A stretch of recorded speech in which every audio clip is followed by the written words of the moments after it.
devolver a palavra aqui para o Maranhão, viu? Ok, Carlos Alberto, obrigado. Bom dia a todos e a todas, tá certo?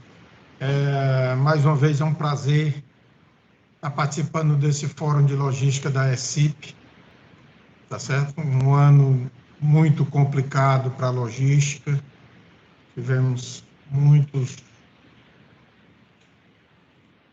problemas durante todo esse ano, mas a nossa questão aqui é a gente discutir a política nacional do piso de frete rodoviário, tá certo? A gente continua com indefinição total com relação a essa política, né? Na realidade, a tabela está em funcionamento, a tabela está em vigor, tá certo? Mas sob júdice, né? Aguardando o julgamento do Supremo Tribunal Federal. A gente tem manifestações do Supremo Tribunal. A realidade é que a tabela está em vigor, mas todo o que diz respeito a essa tabela está aguardando uma decisão final, se ela é constitucional ou não. Uma questão que a gente nos preocupa muito, agora em dezembro deverá ser feito o reajuste dessa tabela, tá certo? E os insumos subiram absurdamente. Veículos e acessórios subiram em torno de 50%. Pneu subiu em torno de 40%. Combustível está subindo todo dia. Toda semana a gente tem um reajuste de combustível. Então, se a tabela já não estava sendo aplicada pela grande maioria das empresas, com essa nova tabela é difícil a gente saber como vai ficar. Mas eu queria só fazer essa passagem, vou ficar aqui acompanhando, mas eu queria passar a palavra para o doutor Marco Viana, que tem os dados concretos e qual a situação hoje dessa tabela. Certo? E aí, depois da apresentação do doutor Marcos, a gente fica disponível para qualquer questionamento, para qualquer esclarecimento, ok? Com você, doutor Marcos. Obrigado, Marião. Bom dia a todos e a todas. Estamos aqui mais uma vez para a gente poder falar a respeito de tabela de frete mínimo, né? E como o Maranhão já adiantou, e como eu sou forçado a dizer, né, eu me lembro da nossa última conversa que nós tivemos aí na ECIP, aí no PCEM, em que eu, né, abri a nossa palestra, a nossa conversa dizendo, não mudou nada. E passados mais de um ano, não é passado mais de um ano da nossa última vez, eu vou dizer para vocês, não mudou nada. Infelizmente, nós não temos, como o Maranhão já fez a abertura aí, já expôs, nós não temos nenhuma definição por parte do Supremo Tribunal Federal, né, e não temos nenhuma perspectiva de julgamento dessa matéria. Se nós considerarmos que essa matéria está ainda sob o controle, sob a relatoria do ministro Luiz Fux, que agora é o presidente do Supremo Tribunal Federal, e de que não sinaliza nenhuma perspectiva de levar isso a julgamento, nós continuaremos com essa mesma posição que nós já tínhamos no ano passado e que, pelo jeito, continuaremos com essa nova tabela que vai sair, né?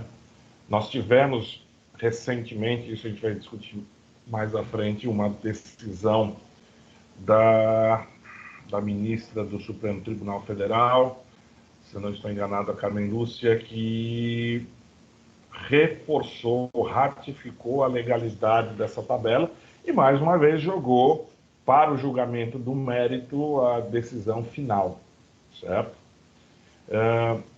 Então, o que a gente tem hoje é a tabela que está vigorando com a resolução que foi divulgada, que foi publicada no início do ano. Nós já vamos aqui passar, vou fazer uma rápida apresentação a respeito disso.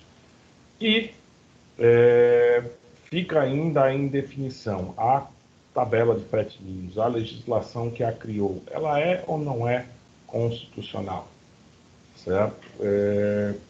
Eu vou falar por experiência própria, eu tive clientes, empresas que foram demandadas judicialmente para que, por transportadores pequenos, por autônomos, cobrando a aplicação do frete mínimo, da tabela de frete mínimo.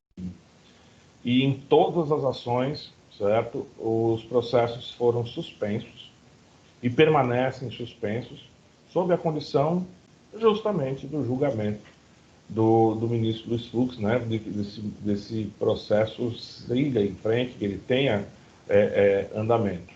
E, enquanto isso, os que estão demandando judicialmente pela aplicação da tabela de frete mínimo têm os seus processos suspensos. Isso daí, levando-se em conta, como o Maranhão colocou aí, a previsão, não só a previsão de cada vez mais aumento dos valores dos insumos, mas esses insumos que já aumentaram com essa nova tabela que deverá sair agora em janeiro ou em dezembro, e deverá ser publicada ainda em dezembro ou no começo de janeiro, a gente continua exatamente nas mesmas condições que vivíamos no ano passado. Aplico ou não aplico a tabela? Bom, o Maranhão já adiantou, ela está em vigor. Até que o Supremo Tribunal Federal decida, ela é constitucional, ela é legal. Então, a gente deve estar considerando essas posições para as nossas decisões, para as nossas movimentações a respeito justamente da contratação de frete. Eu vou fazer aqui uma rápida apresentação, compartilhar com vocês. Não é nada muito aprofundado, até porque a gente teve pouquíssima coisa modificada. Então, estamos tratando das tabelas de fretes mínimos agora para 2020, que entrou em vigor em 20 de janeiro de 2020 com a resolução ANTT 5867/2020. Ok? Essa é a tabela que está em vigor e que revogou a resolução ANTT 5849/2019, certo? E que, mais uma vez, vem estabelecendo as regras gerais, a metodologia, os coeficientes dos preços mínimos referentes ao quilômetro rodado na realização do serviço de transporte rodoviário remunerado de carga por eixo carregado e que foi instituído pela Política Nacional, a PNPM, né, do TRC, certo? Essa política nacional em tese, o que se propõe, isso está no preâmbulo da resolução, né? Essa política nacional de pisos mínimos do transporte rodoviário de carga é o que está, em tese, norteando todas as providências, todas as atitudes da ANTT com relação à questão da tabela de frete mínimo. E ela, como o Supremo ainda não definiu nada, está em pleno vigor, certo? Portanto, essa política nacional que vem sendo desenvolvida pelo governo federal, se é que é possível se fazer isso, né? Ela tem sido norteador para a definição desses pisos mínimos do transporte rodoviário de carga. Eu gostaria de ressaltar com vocês o que está previsto justamente no artigo 3º da resolução, que vem definindo, né, a tabela com os coeficientes mínimos referentes ao quilômetro rodado na realização do frete, é o que está constando no anexo 2 dessa resolução, que, infelizmente, não trouxe absolutamente nenhum esclarecimento das coisas que já estavam obscuras desde o início da vigência da legislação e das resoluções da ANTT. Se a gente pode dizer que tem alguma coisa que foi boa, é que pelo menos a resolução está vigendo desde janeiro, porque nós tivemos experiências não muito positivas aí de resoluções que foram publicadas, que foram revogadas e que depois voltaram. Pelo menos a gente tem uma definição de que essa resolução já está há quase um ano, né? Vejam como o negócio é pesado. A gente comemorar uma resolução que trata da fixação da tabela de fretes mínimos de uma legislação que já está em vigor, se eu não estou enganado, há mais de 2 anos, quase 3 anos, né? E a gente comemorar o fato de que uma resolução conseguiu ficar sem maiores polêmicas em vigor até agora, um pouco mais de 11 meses. Ressaltando sempre a questão do cálculo do piso mínimo, de que o lucro, o pedágio e os valores correspondentes às movimentações logísticas complementares, eles não fazem parte, né, despesas com administração, tributos, taxas e outros itens não previstos, eles não estão incluídos na composição do preço do frete mínimo, ok? Para compor o valor final do frete a ser pago, ao transportador, o que deverá ser feito será por base dos valores que estão negociados lá no item 1, 3 e 4, certo? Do artigo 3º. O valor do pedágio, quando houver, deverá ser obrigatoriamente acrescentado aos pisos mínimos, devendo o pagamento ser realizado na forma da Lei 10/209, né, que ainda trata, que já vem tratando-se já há muitos anos a respeito da cobrança do frete, do pedágio, né? Fica mantida aí, não houve nenhuma modificação, ao contrário, foi ratificado, reforçado a questão do pagamento do retorno vazio, certo? A obrigatoriedade do pagamento disso. E o que a gente tem visto são muitos transportadores, muitas empresas se valendo de recursos, de mecanismos para parou por alguma razão aqui o compartilhamento. Vocês estão vendo a minha apresentação? Não? Deixa eu ir de novo aqui. Pronto.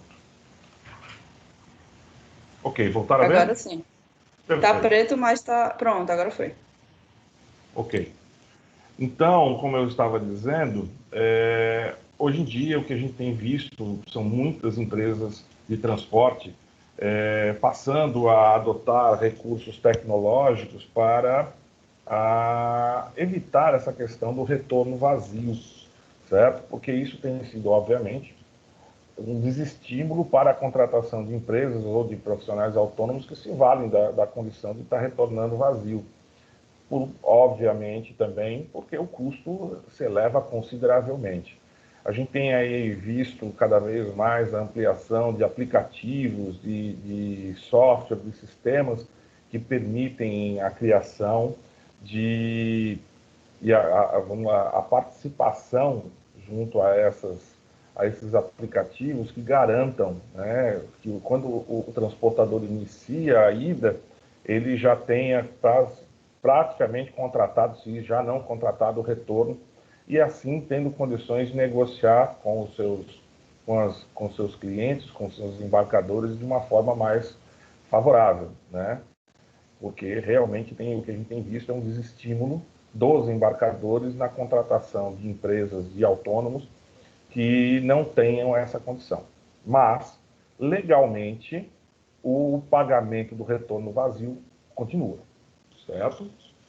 O artigo 5º, né, vem aí vem mencionando mais uma vez os coeficientes de deslocamento e os coeficientes de carga e descarga que estão previstos lá no anexo 2, certo? Os critérios basicamente permanecem os mesmos, ou seja, vai se considerar a distância percorrida entre origem e destino em quilômetros, o coeficiente do custo de deslocamento, que é em reais por quilômetro, o coeficiente de custo de carga e descarga também vai ter que ser calculado a partir justamente das despesas que estão previstas, né? Então, não houve uma modificação, né, desse procedimento. O artigo 7º vem dizendo que a legislação, né, a lei que veio trazer, criou a questão do frete mínimo, que é de agosto de 2018, ou seja, realmente nós estamos com mais de 2 anos de vigência da lei. Ela está colocando de forma textual a obrigação dos órgãos da administração pública direta, os fundos especiais, autarquias, fundações públicas, empresas públicas, sociedade de economia mista, mostrando a obrigação de cumprimento dessa legislação e, consequentemente, dando a esses entes não só a questão do direito, mas principalmente a obrigação do cumprimento, né? E isso daí, com certeza, no que diz respeito à fiscalização, né? E eu fiz questão de grifar aí o parágrafo único, reforçando que essa política ela não é aplicável ao transporte rodoviário internacional de cargas, já que muitas das empresas realizam o transporte internacional, em pelo menos uma parte do modal, né, do multimodal, transporte multimodal, tem cargas transportadas pela via internacional, então, consequentemente, essa parte ela não se aplica à política e, consequentemente, Política Nacional de Preços Mínimos, né, a PNPM, e, consequentemente, essa legislação e a resolução, elas não vão se aplicar ao transporte rodoviário internacional de cargas. Ok? Lembrando a vocês o que prevê o artigo 9º, constitui infrações administrativas o contratante que contratar o serviço de transporte rodoviário de carga abaixo do piso mínimo estabelecido pela ANTT, com multa no valor de 2 vezes a diferença entre o valor pago e o piso devido, limitada ao mínimo de 550 e ao máximo de R$10.500. Eu confesso aos senhores que da nossa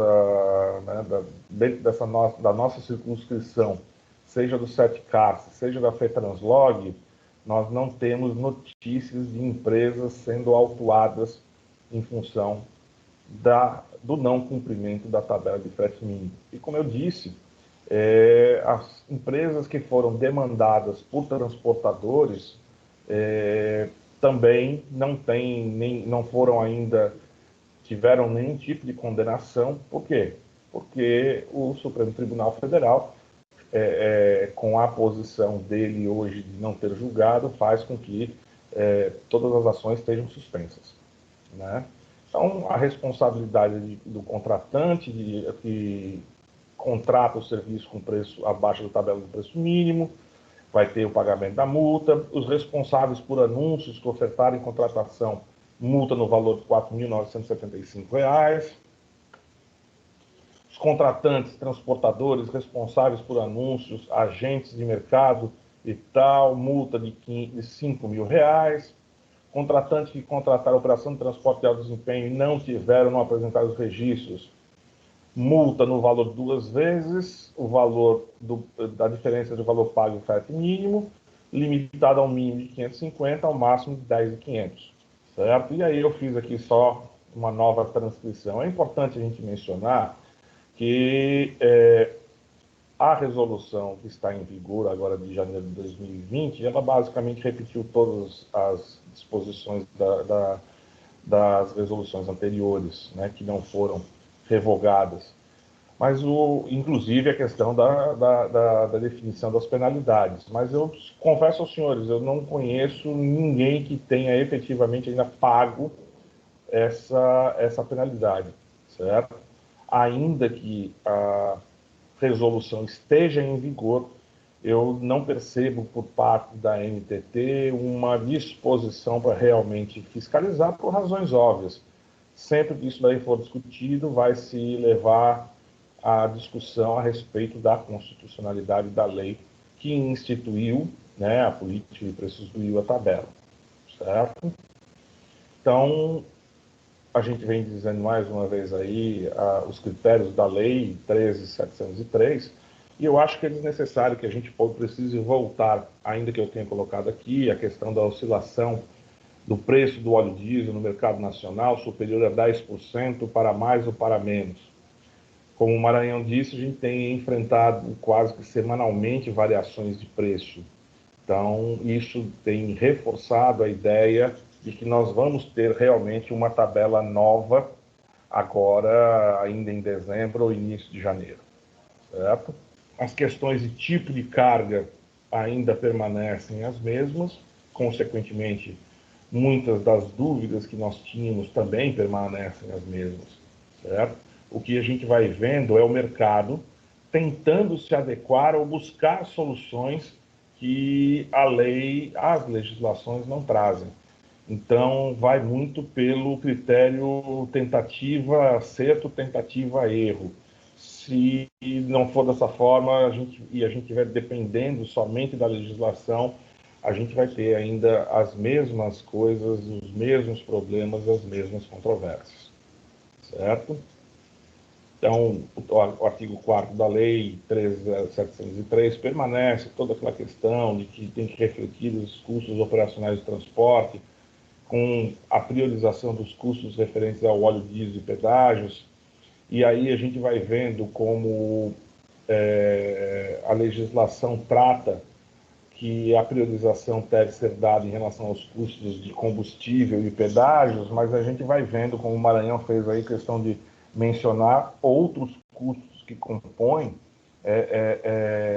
a formação do custo do frete, que tem sofrido grandes oscilações, mas que oscilações a gente está vendo grandes aumentos, né? Basta que o Maranhão tenha colocado aí você ter variações na compra de pneus de 30%, 40%, é um negócio que realmente tem que ser considerado e leva a preocupação, porque afinal, se a gente considerar a priorização de pedágio, acaba se criando distorções que são pesadas para o transportador. E, obviamente, o que pesa no bolso do transportador normalmente é repassado, quando possível, para o embarcador. E as negociações vão ganhando cada vez mais uma conotação dramática e difícil, porque principalmente nesse ano de 2020, com todas as dificuldades criadas pela Covid-19, por essa pandemia, o repasse de custos, o repasse de aumentos tem se tornado muito difícil. E aí a gente vê, né, principalmente os motoristas autônomos, sofrendo muito com essa questão, porque não consegue repassar, porque o seu embarcador não consegue também rever os preços, e aí, consequentemente, acaba se vendo uma coisa contrária que se objetivava com a criação da lei, né? Por quê? Porque o mercado, por mais que você tenha uma lei que defina preços mínimos, o mercado não funciona dessa forma. E, consequentemente, todas as pretensões de se controlar o mercado, de se fixar preço mínimo, ela acaba sendo em vão. Por quê? Porque o mercado não consegue cumprir essas tabelas. Isso é uma coisa que sempre foi dito desde o início, né? A grande preocupação de se regular preços mínimos é de que, com o dia a dia, o mercado vai criando a sua própria regulação, a sua própria regulamentação, e a lei acabe ficando obsoleta, e fica claro que ela não consegue o seu objetivo. Por quê? Porque a gente já viu isso desde o começo. Os mais maduros, eu vou colocar assim, não vou colocar os mais velhos, os mais maduros vão lembrar de práticas relativas às tabelas, né, de preço no passado, que sempre resultaram em problemas, porque elas tinham que cair em desuso, porque o mercado acaba regulando de outras formas, né? É expressamente vedada a celebração de qualquer acordo ou convenção, individual, coletivamente, ou mesmo qualquer entidade, que representem a prática de fretes em valores inferiores aos pisos mínimos estabelecidos. Continua isso em vigor e, como eu disse, cada vez mais o que a gente vê é o mercado tendo que regular. E quando o mercado começa a regular, vai fazendo realmente a realidade, a gente vai vendo se isso daí é efetivo ou não, né? Os critérios, né? Processo de fixação dos preços, contará com a presença dos representantes dos embarcadores.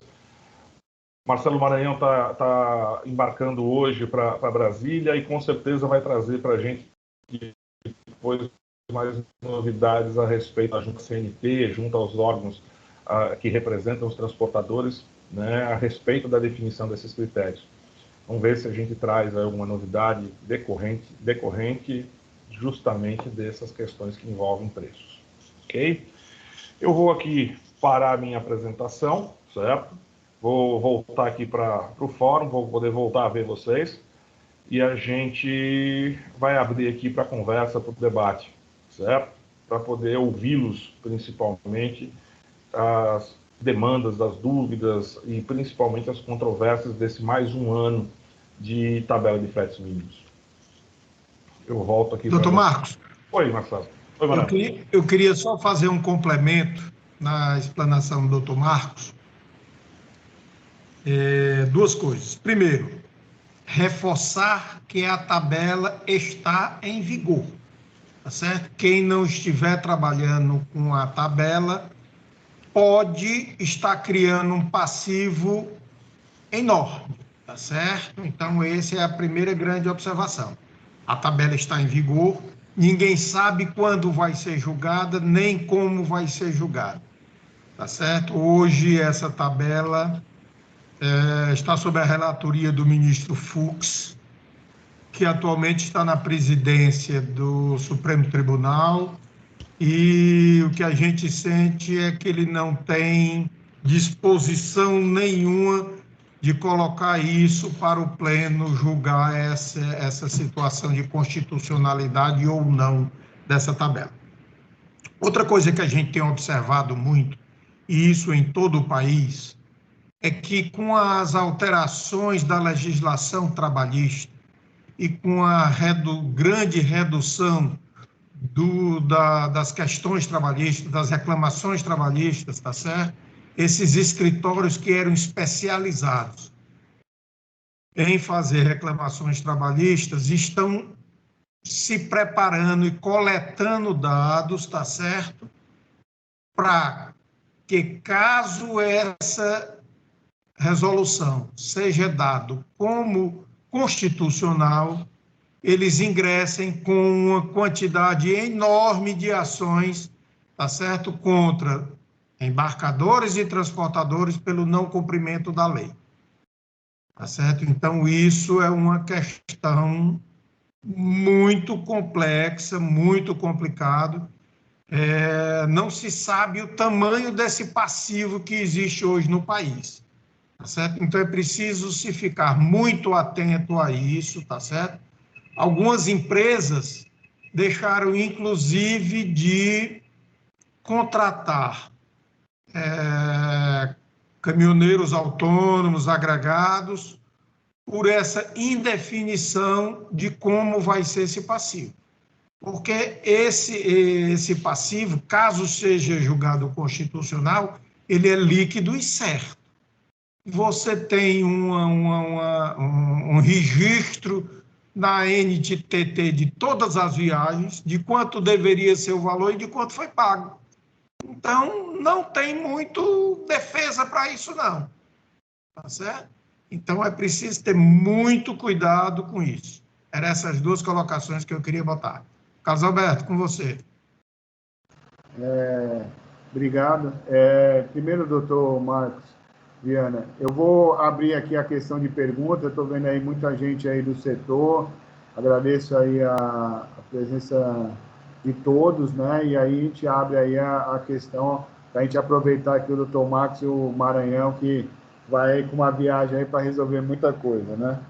Doutor Marcos, coeficiente de carga e descarga, né? A gente vê muito essa questão de discutir granel, neogranel, mas se é difícil definir as cargas, eu acho extremamente difícil esse coeficiente de carga, uma regra única ou uma regra que vai ser uma regra tipo uma Bíblia, né?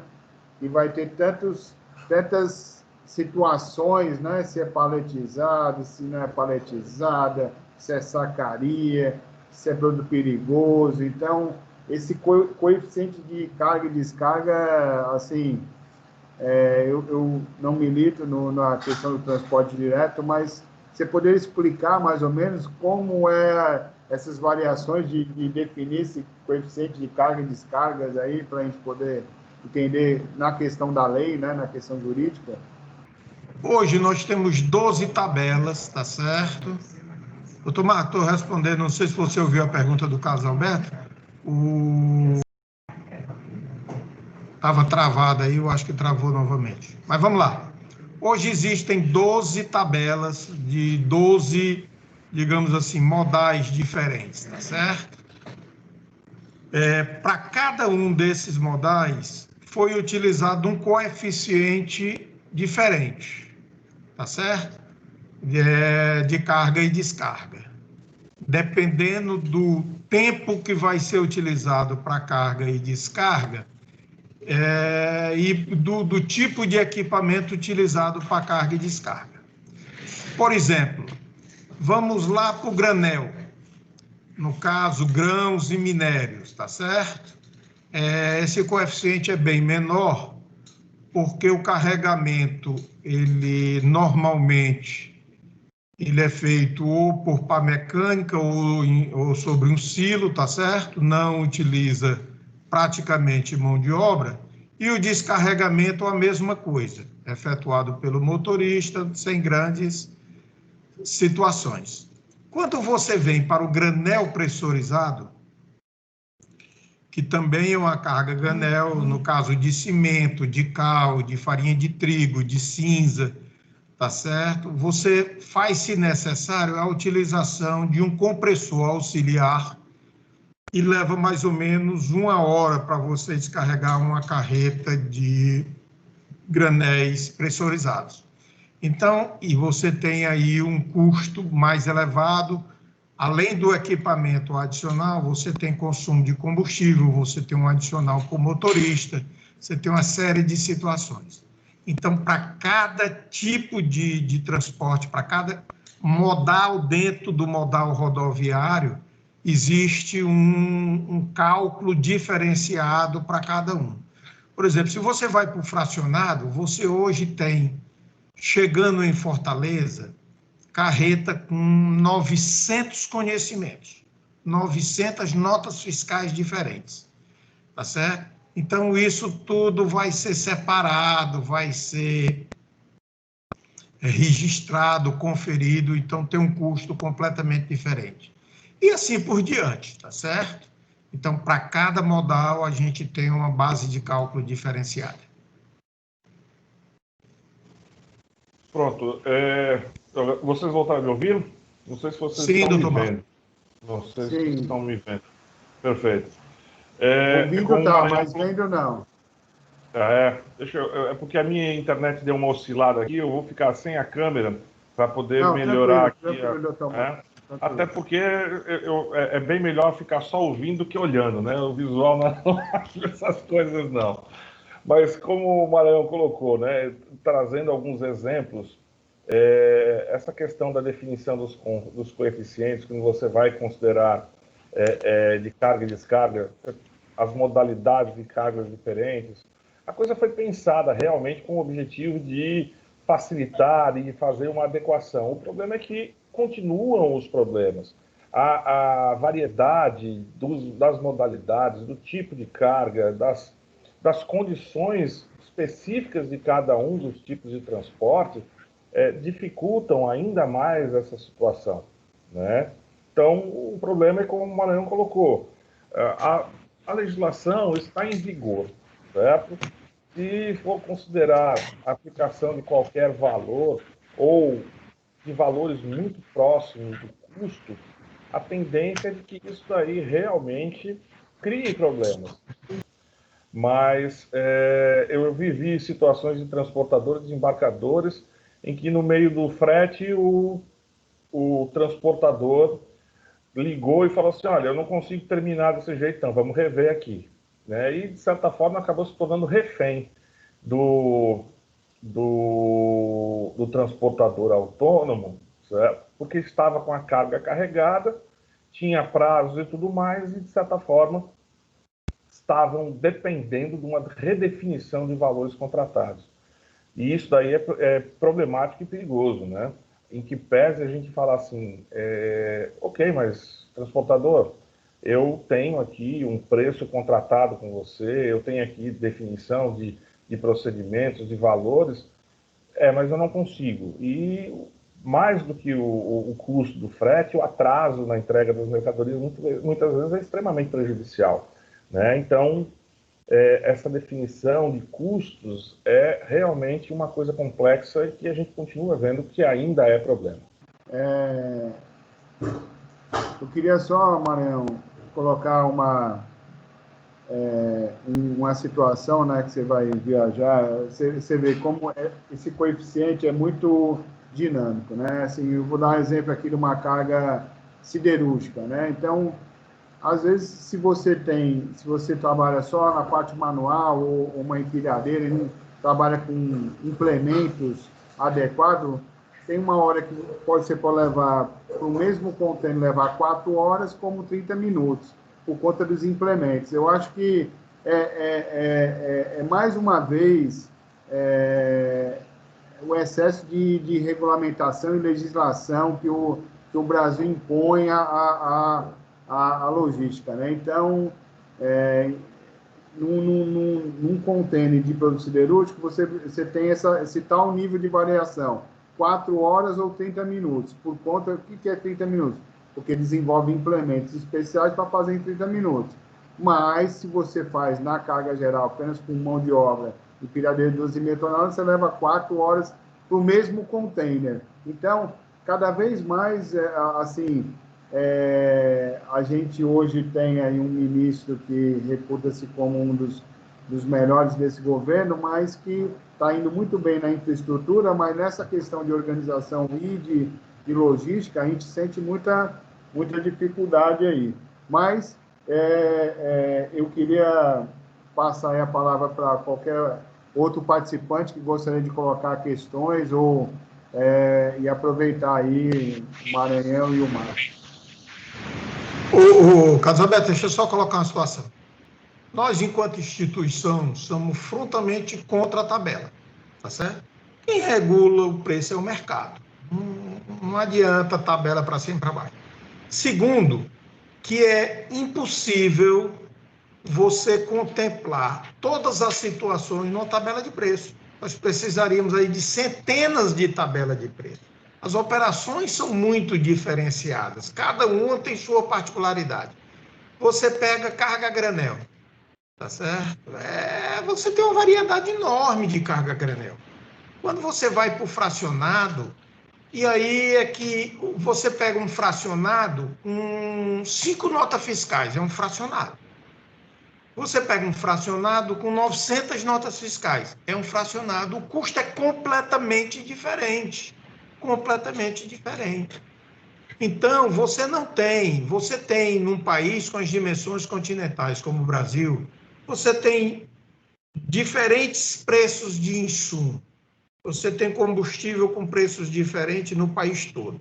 Você tem diferentes tipos de rodovia, com desgaste maior ou menor do veículo, de pneu, de consumo de combustível e tudo mais. Não é impossível. A realidade é que esta tabela foi criada, tá certo? Numa situação completamente esdrúxula, onde o governo, com medo da paralisação, soltou isso num desespero para se ver livre. Você vê que logo no início dessas tabelas, tá certo? Foram feitas assim loucuras, tabelas completamente inapropriadas, tá certo? Depois foi contratada a Exalc para fazer um estudo, isso melhorou, o estudo da Exalc é muito bom. A proposta da Exalc era num número de tabelas muito maiores, mas o governo, não, aí não tem condição de administrar. E aí começou com 8 tabelas, e aí os modais foram pressionando e foi aumentando. Hoje nós somos 12 tabelas, mas é completamente impraticável. O que é bom para um não é bom para outro. Então, a situação é essa. Não tem como tabelar, tem que liberar isso. Nós somos frontalmente a favor da inconstitucionalidade dessa tabela, tá certo? E deixar o mercado se regular. O mercado se regula, se ajeita, no mundo inteiro tem que ser desse jeito. Só complementando, Maranhão e Carlos, a gente pode ver que essa questão, política ela continua realmente prevalecendo, primeiro porque os autônomos de vez em quando resolvem elevar a voz e, obviamente, qualquer momento político ele é muito sensível, né? A área política é muito sensível a esse tipo de prática, principalmente porque ficou claro no ano passado que movimentos paredistas por parte dos autônomos são realmente prejudiciais. E, obviamente, esses reflexos políticos atingem também o Supremo, quer dizer, normalmente atingem até muito mais, às vezes, do que o próprio Executivo, né? E aí a consequência disso é a impressão que passa através da prática do Supremo, especialmente do ministro Luiz Fux, é de que ainda continua deixando a coisa se acomodar. Por mais que a gente continue com essas indefinições, parece que a coisa está sendo feita para... Não, vou deixando aqui, vou levando isso à frente, não está criando... Ruim assim, pior de outro jeito, então a coisa vai caminhando, fica em banho-maria. E aí eu me lembro justamente do ano passado, quando a gente falava a respeito disso, a gente falava assim, perspectivas. Infelizmente a gente continua com as mesmas perspectivas, e isso daí deixa claro como é que o judiciário trata determinadas questões. Nós temos pelo menos 1 ano e meio, né? Eu acho que já vão quase 2, porque a decisão do Supremo logo depois do início da vigência da legislação, e a gente está aqui ainda sem qualquer definição decorridos 2 anos. É uma coisa que realmente é problemática. Doutor Maranhão, eu queria colocar também outra questões que os empresários, em alguns outros momentos, também colocam aí para a gente como entidade, é a questão do passivo e a questão da formação desse passivo. Hoje as informações, assim, tem uma massa de dados aí, um big data aí na questão aí de Cefaz, de vários estados, e isso é um passivo que pode ser levantado. Eu acho que não foi levantado através de multa da NTT, mas hoje, pela possibilidade de internet e tudo, pode a qualquer momento aparecer. Isso também é uma coisa que deve estar preocupando muito o setor e você falou, já são 2 anos aí de indefinições e de leis que estão no ar, então existe um tempo para caducar. Como é que está essa questão de passivo? As empresas, quando no trabalhismo você sempre acompanha quando você tem o passivo, mas nessa questão, as empresas tem como calcular o passivo, ou não tem passivo, ou vai chegar depois do Supremo, se o Supremo demorar 5 anos, caducou? Como é que está isso, assim, para os empresários? Não é para os empresários não dormir mais, mas é uma coisa que até é uma curiosidade e a gente fica, assim, sendo muito impactado na questão da logística por essas questões. Ou que você poderia falar sobre esse tema para a gente? O que a gente tem que considerar, a gente tem que fazer uma divisão, né? Primeiro, em relação àqueles que já demandaram, que já iniciaram judicialmente algum tipo de reclamação, entraram com ações judiciais cobrando essa questão das diferenças, né? Quem já deu entrada e, consequentemente, teve o processo suspenso aguardando a definição, não será atingido por prescrição, certo? Ou seja, não vai, aqueles que já demandaram, certamente não vão ser atingidos por qualquer tipo de prescrição. Por quê? Porque justamente fizeram a propositura da ação. Ok? Então, essa daí, quem já foi demandado, quando o Supremo decidir o cumprimento da legislação e a contratação de frete abaixo do mínimo, permitirá ao contratado reivindicar, né, as diferenças nos termos da legislação. Em relação especificamente à questão das multas para essas ações, aí a gente vai ter que analisar se o agente fiscalizador, que no caso é a ANTT, vai tomar algum tipo de medida. Para aqueles que não entraram com demandas judiciais, mas que foram contratados por valores abaixo da tabela do frete mínimo, o próprio Supremo deverá definir essa questão, certo? Porque, em tese, a prescrição já estaria correndo, certo? Mas como a matéria está com seu julgamento suspenso, certo? É provável que o Supremo também decida a respeito da prescrição, certo? Porque, em tese, volto a dizer, a prescrição já estaria correndo, mas como existe o julgamento a ser definido e as ações estariam suspensas, quem não entrou ainda pode ser até que possa vir a ser beneficiado. Será o Supremo, será o Judiciário que irá definir isso, né? Eu não tenho dúvidas, e aí falo pessoalmente como advogado de empresas de transporte, de embarcadores, se a empresa, se o transportador, o autônomo não tiver entrado com nenhuma ação, eu certamente vou alegar prescrição e vou jogar ao judiciário a apreciação dessa questão para aqueles que vão entrar ainda com essa demanda. Mas, como o Maranhão colocou, os passivos, eles sim continuam sendo possíveis, e a gente tem que considerar que, uma vez que a justiça reconheça, por exemplo, que não houve o pagamento do frete mínimo, eu não desconsidero ainda a hipótese de que o agente fiscalizador, a ANTT, possa fazer a aplicação da penalidade. Obrigado aí, doutor Marcos. Mariano, tu quer falar alguma coisa sobre esse tema? A gente pode seguir aí para outro. Vamos seguir. A nossa plateia qualificada está meio envergonhada aí de fazer pergunta, porque o tema gera muita dúvida, né? Realmente é um tema que hoje os departamentos aí de logística devem, que nem o doutor falou, é igual informática antigamente, né? Não, instala isso aí para ver o que dá e desinstala, instala de novo, né? Então, realmente, acho que cada vez que qualquer companheiro faça uma logística nova, né, tem toda essa dificuldade. Aproveitando aí, doutor Marcos, a sua experiência, quando a gente fala do frete autônomo, o Daniel quer fazer a pergunta aí. Vamos lá, Daniel. A pergunta é sua aí. A palavra é sua.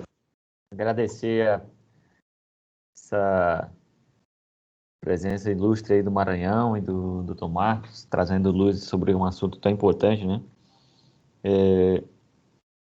As dúvidas que eu tinha, assim, o Maranhão já passou, e assim como o Dr. Marcos, ficou uma dúvida em relação à fala do Dr. Marcos, espero que ele esteja conseguindo ouvir a gente,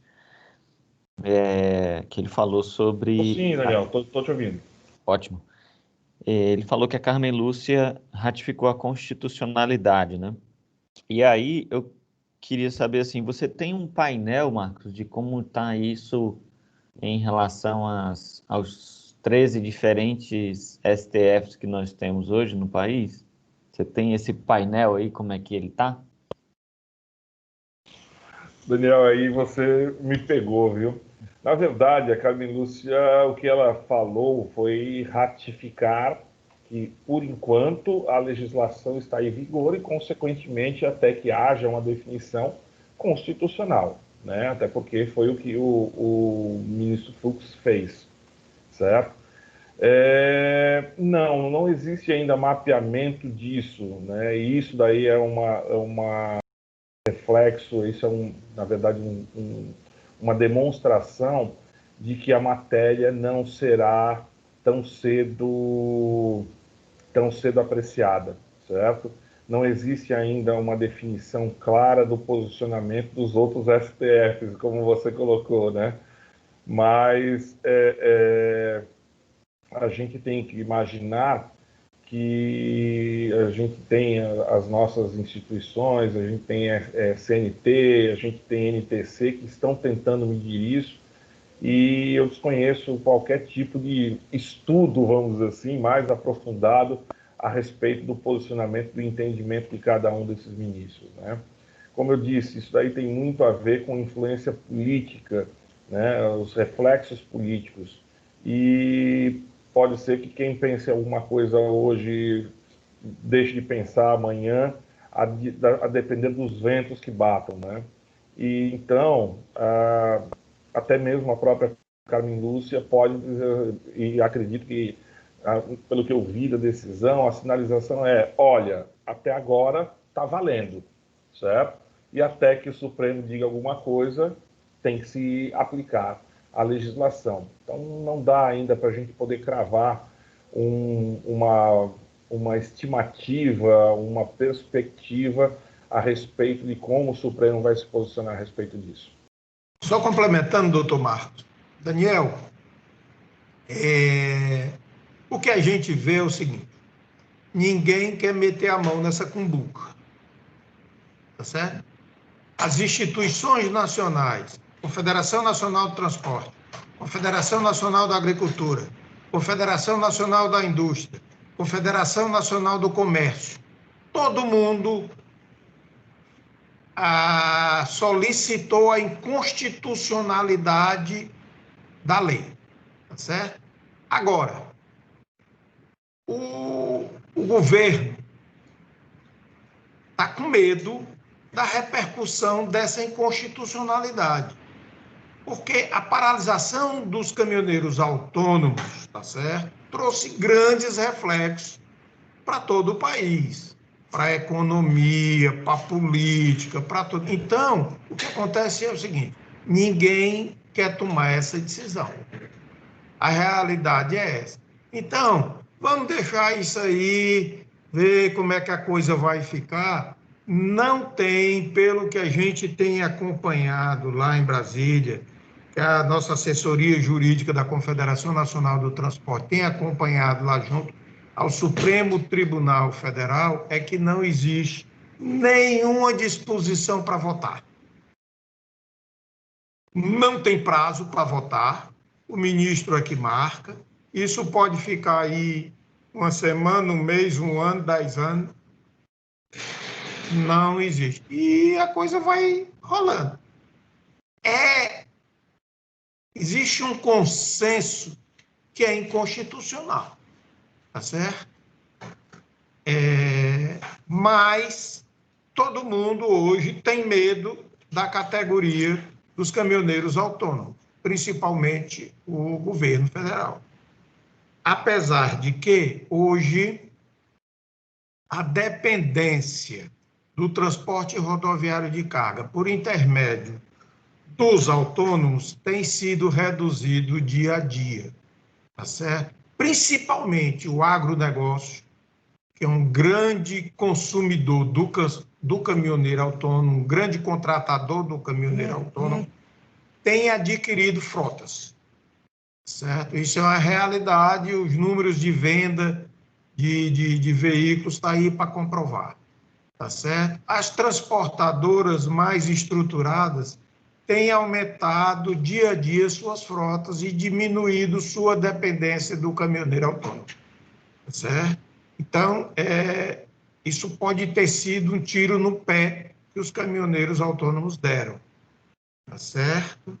Então, já tem aí um trabalho em cima da renovação de frota para os caminhoneiros autônomos, tentando massagear o ego dos caminhoneiros autônomos para fazer um acordo e liberar essa tabela. Mas nada é concreto. Tudo é especulação, tudo é previsão.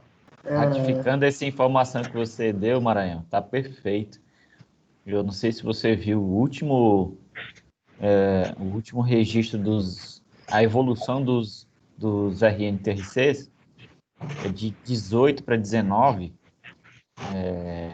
aumentou em 3.000 RNTRCs de motoristas autônomos e abriram da ordem de dezenas de milhares de RNTRCs de empresas, de ETCs, né? Então, foi o número que eu pesquisei recentemente, né? E ficou muito clara exatamente o que você falou. E, e eu tenho certeza que esse sentimento de tiro no pé, muita gente tá sentindo ele, né? O motorista autônomo está sentindo muito. Eu fiquei impressionado com esse número. Foi da ordem de mais de 10 vezes o crescimento de registros de ETCs frente a autônomos, né? E aí, quando você coloca ETC, você não está falando de um único veículo. Quando você está falando de autônomo, você está praticamente de uma relação de 1 para 1. Mas quando você fala de ETC, você pode estar falando de 1, 10, 30, 300, né? Então, um cenário aí realmente diferente que a gente está vivendo. Tem Obrigado. mais, e tem mais, viu, Daniel? A gente tem empresas agrícolas que compraram 3.000 veículos. 3.000 veículos. Esses veículos vão escoar suas safras e na intersafra ele vai para o mercado. E ele vai brigar diretamente com o caminhoneiro autônomo. Perfeito. Tá certo? Então, é uma situação muito delicada para o caminhoneiro autônomo. Por exemplo, na minha empresa mesmo, eu tinha veículos próprios e autônomos, tá certo? Hoje eu não tenho mais nenhum autônomo. Eu não sei como é que isso vai ficar. Não posso assumir esse passivo, tá certo? Mas aí o autônomo vai para cima de você, você vai para cima do embarcador. E aí vou perder meu cliente? É muito complicado, uma situação muito delicada. A gente pede todo dia que isso seja julgado o mais rápido possível, mas o sentimento é que não existe uma intenção de julgar.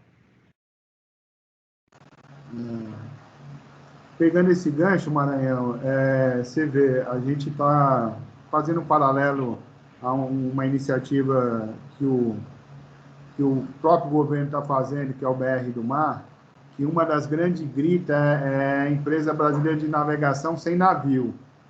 E hoje, na questão do transporte rodoviário, existe, quando você fala de motorista autônomo, existe o autônomo que trabalha para o transportador no sistema de Pancari, de Repom e de outros mecanismos, e o próprio embarcador que contrata esses motoristas de forma independente. A lei, eu não sei, doutor, se perfaça isso, mas essa relação, né, você dando o seu exemplo aí, né, pessoal, cada vez mais está pressionando o mercado a aumentar esse número indiscriminado de caminhões ou de motoristas para atender sazonalidades, que isso vai gerar um boom de oferta, né? O que aconteceu há 5, 6 anos atrás, que os armadores de container, né, aumentaram tanto as frotas dele que houve um boom, que houve uma pressão tão grande de oferta e aí desequilibrou o mercado aí na questão. Isso bom para o embarcador, mas desequilibra o mercado, que é bom até um ponto, até o pessoal ajustar novamente, né? Então, doutor, como é que a transportadora que, devido à sua sazonalidade, usa esse mecanismo de contratar avulso? Eu sei que já tem toda essa argumentação, tem o avulso, carta de crédito, isso. Como é que a gente está tratando isso na lei? Quais são as demandas setoriais perante adequar isso para uma prestação de serviço? Carlos, a gente tem que considerar que agora também existe quer dizer, agora não, né? Já existia e agora mais ainda existe a questão do mecanismo do CIOT, né? Que controla ainda mais e que permite visualizar diretamente lá pela NTT a contratação de profissionais autônomos e se o frete mínimo está sendo cumprido ou não, né? O que a gente tem percebido, e é como o Maranhão colocou, é que o profissional autônomo ele vai ficar realmente adstrito, vai ficar limitado a essa questão da sua contratação num momento de sazonalidade mesmo.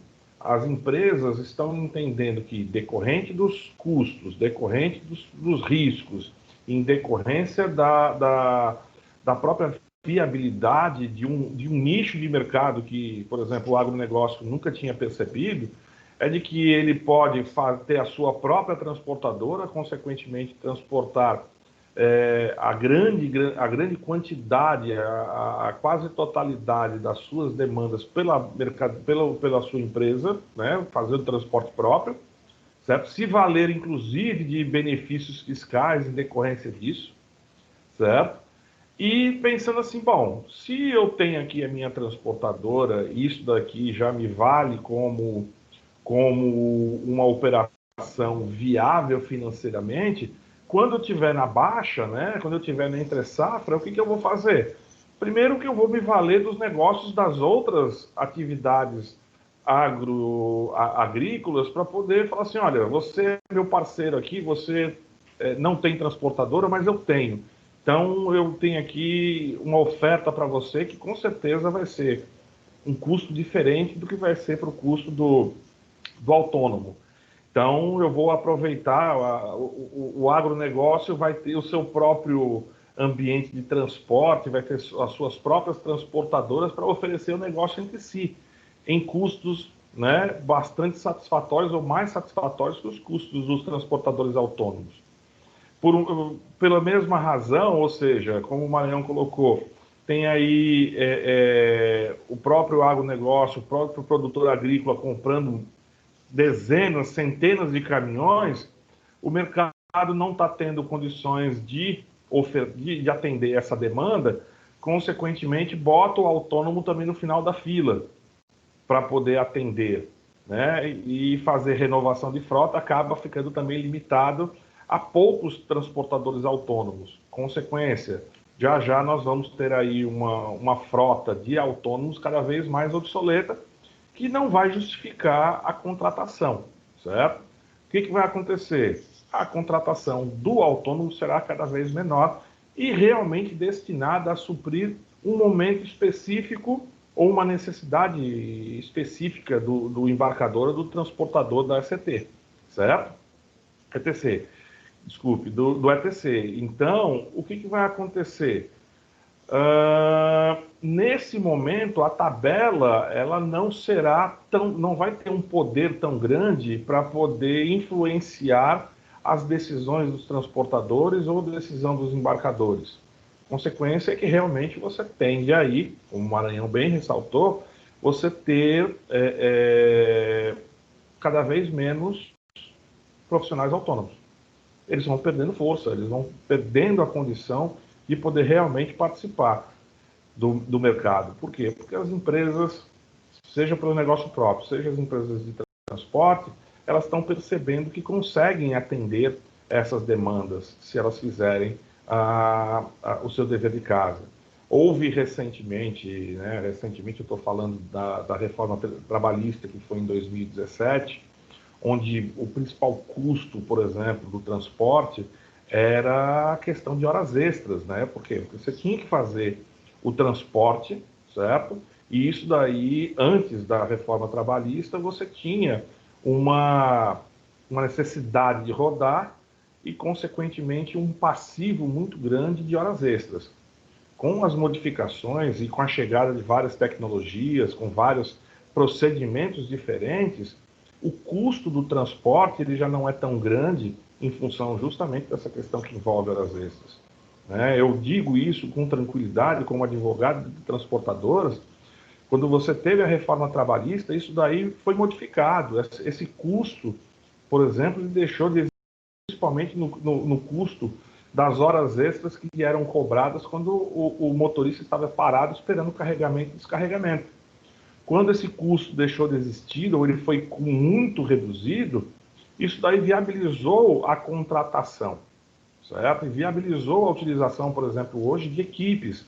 Você pode fazer uma viagem mais longa com equipes de 2 motoristas, se revezando na direção. Então, a partir da legalidade desse tipo de prática, a lei reconhecendo esse tipo de prática, deu para você montar e, consequentemente, pensar num novo planejamento para poder fazer o cumprimento desses transportes, principalmente longa distância. O mercado do agronegócio sentiu isso, e aí, consequentemente, mais uma razão para esvaziar o transportador autônomo, porque era o único que aceitava rodar de forma indiscriminada. Você tinha aí viagens e, consequentemente, riscos, né, de 2 dias, 3 dias, feito pelos autônomos, coisa que não era possível fazer com transporte próprio. É um reflexo do que também está trazendo para o transportador autônomo revisão da legislação. Eu acho que a consequência vai ser também que, com o tempo, como o Maranhão falou, o mercado vai regular isso e o transportador autônomo vai cada vez mais se enfraquecer. Eu acho, sinceramente, concordo com o Maranhão quando diz que o autônomo deu um tiro no pé. Não, realmente aí a gente vê o mercado aí muito comprador e muito estruturando as suas frotas aí. A gente vê aí vários usuários aí devagarinho estruturando as suas frotas e fazendo as vias do transporte, né? A gente está se caminhando aí ao fim, aí eu gostaria de perguntar se alguém gostaria de colocar alguma questão para a gente passar a palavra para vocês aí, finalizar e dar a última palavra, né, do Maranhão e do Dr. Marcos Viana, mas alguém da plateia que está nos prestigiando, que gostaria de agradecer aí a participação qualificada aí, se tem alguma questão que gostaria de colocar ou de tirar alguma dúvida, aí para a gente ir para nossas considerações finais. Então, faço essa questão aí que nossa plateia aí está atendida. Maranhão e Dr. Marcos, não sei quem quer começar as considerações finais, o Maranhão. Começo com você, Maranhão, chamando a todos aí para a nossa Expolog, organizada aí tanto pela 7K como por Fertranslog.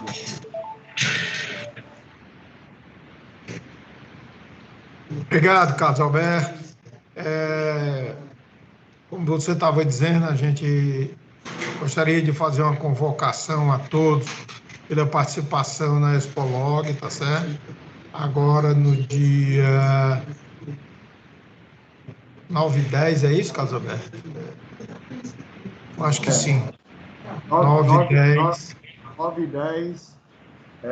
9 e 10 de dezembro, no painel lá que eu participei, tive a oportunidade de participar da BR do Mar, tivemos a presença do Dino, né, do Dino Batista, o líder desse projeto, né, que acho que é o mês que vem aí, não, semana que vem volta ao Congresso, né, a BR do Mar, que é uma possibilidade de melhorar. Então, 9 e 10, várias palestras técnicas, várias oportunidades de network que a gente vai ter na Expo. 9 e 10, mas todos precisam fazer a sua primeira inscrição, onde está tendo os manuais, né?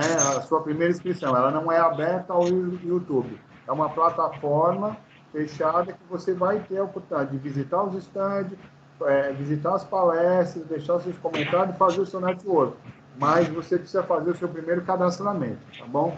Então, 9 e 10 de dezembro. Só complementando, além das palestras, dos minicursos, nós teremos também uma rodada de negócio patrocinada pela SEDET, grandes empresas locais, nacionais, tá certo? Vai ser de grande valia. Como o doutor Marcos citou, estou embarcando para Brasília agora à tarde. Na nossa agenda, a gente tem uma reunião na CNT, da segunda sessão, que é a sessão de transporte rodoviário de cargas, a gente fazer fechamento anual, e temos a reunião do Conselho Superior do Sesc-Senat. Nessa reunião do Conselho Superior do Sesc-Senat, nós estamos levando a reivindicação para o andamento da construção do SESC Senat aí na Caucaia, tá certo? O SESC Senat já adquiriu o terreno, a obra está orçada, devido à redução das contribuições do SESC Senat, isso foi dado uma paralisação, mas nós estamos levando para o presidente, junto com o presidente Clóvis, solicitação para que dê andamento dessa construção da unidade do SESC Senat aí em Caucaia, tá certo? Vai nos ajudar muito, principalmente a vocês aí no Porto do Pecém, tá certo? Em toda a região aí do Porto, tá certo? Facilitando o treinamento dos nossos operadores, da mão de obra de um modo geral, tá certo? A gente fica à disposição de vocês sempre que necessário. Para nós é uma parceria importantíssima do SETCAS, da FETranslog com a ESIP, tá certo? Porque nós temos muito que contribuir um com o outro. Obrigado a todos e uma boa semana de trabalho. Passo a palavra aí, doutor Marcos, também para fazer suas considerações finais aí e agradecer aí a sua participação. Ok, Carlos, obrigado. Eu acabei não dando um spoiler aqui, certo? Mas que ele é bastante... Ele ilustra direitinho esse momento, certo? Para que você tenha uma ideia, eu sou advogado de uma empresa, de um grupo de transportes, que está querendo comprar terras para poder investir no agronegócio, certo? E desenvolver uma parceria com o agronegócio, principalmente na região sul, certo? Produtores rurais da região sul que estão querendo vir para cá. Então, ele vai juntar uma coisa com a outra, certo? Isso sinaliza que existe aí realmente um nicho de mercado bastante interessante que possa trazer resultados positivos, né? Bom, para mim é sempre um prazer, para nós aqui, né, o SETCAS sempre está à disposição e a gente está sempre disposto aqui a estar compartilhando com vocês. Infelizmente, mais uma vez, mais um ano se passou e a gente não trouxe muitas novidades. Eu confesso e torço para que a gente possa, no ano que vem, se a gente tiver um evento semelhante, eu acredito e espero que sim, eu e o Maranhão trazermos alguma novidade, nem que seja para dizer assim, olha, a decisão foi péssima, mas pelo menos nós avançamos, né? E eu acho que a gente tem aí, enquanto isso, que fazer o nosso dever de casa, continuar analisando com cuidado, evitando demandas, evitando passivos, certo? Torcendo para que a gente possa, em breve, ter uma definição por isso. É sempre um prazer estar com vocês aqui. Eu agradeço mais uma vez, em meu nome, em nome do SETCAS, da FETranslog, a participação e a gente está sempre à disposição. Tenham um ótimo dia a todos, uma ótima semana. Então, bom dia a todos, agradeço a presença de todos e dou como encerrado aí o evento. Muito obrigado e bom dia a todos, bom trabalho, viu?